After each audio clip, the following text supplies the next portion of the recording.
سلام دوستان، وقتتون بخیر از هر جای دنیا که این ویدیو رو تماشا میکنید. من امروز از خونه اومدم بیرون برای یه پیاده روی و اینکه امروز تصمیم گرفتم که کارم رو بیرون از خونه انجام بدم. بنابراین لپتاپم رو برداشتم و از خونه زدم بیرون. تصمیم گرفتم که بیام یکم راجع به مزایای این بیزنس اصلا با شما صحبت کنم، چون دقیقاً یکی از مزایای این بیزنس همین پورتبل بودنشه، اینکه تو هر فضایی به راحتی میتونید انجامش بدید. من خب روحیاتم به شکلیه که خب در حال حاضر من یک مادر تمام وقتم، عاشق وقت گذروندن با خانوادم هستم مثل همه شما و عاشق سفرم. واقعا عاشق سفرم، دوست ندارم که خیلی یه جا ساکن بشم و اینکه خب بازم مثل همه شما دوست داشتم که استقلال مالی داشته باشم.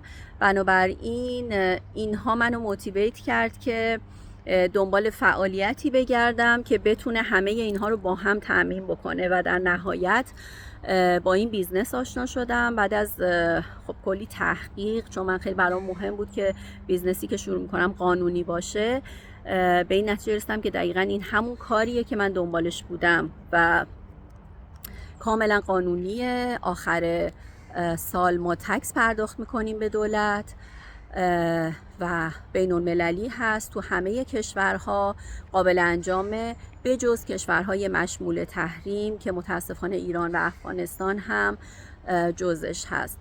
به جز این کشورها تو بقیه کشورها در واقع ران میشه این بیزنس و شما با پیوستن به این بیزنس به یک کامیونیتی جهانی وصل میشید. در واقع اگر شما هم مثل من در واقع روحیه همراه بودن با خانواده رو دارید، دوست دارید که همیشه با خانوادهتون همراه باشید و در حالی که در کنار خانواده هستید درآمدزایی بکنید،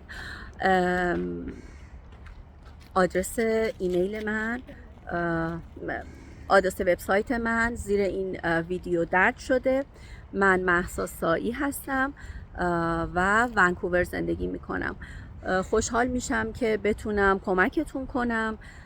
به نظر من به خودتون این فرصت رو بدید. در واقع اسم و ایمیلتون رو در وبسایت من رجیستر بکنید، وبینارهای رایگان رو ببینید و ببینید اصلا این بیزنس برای شما هست یا نه.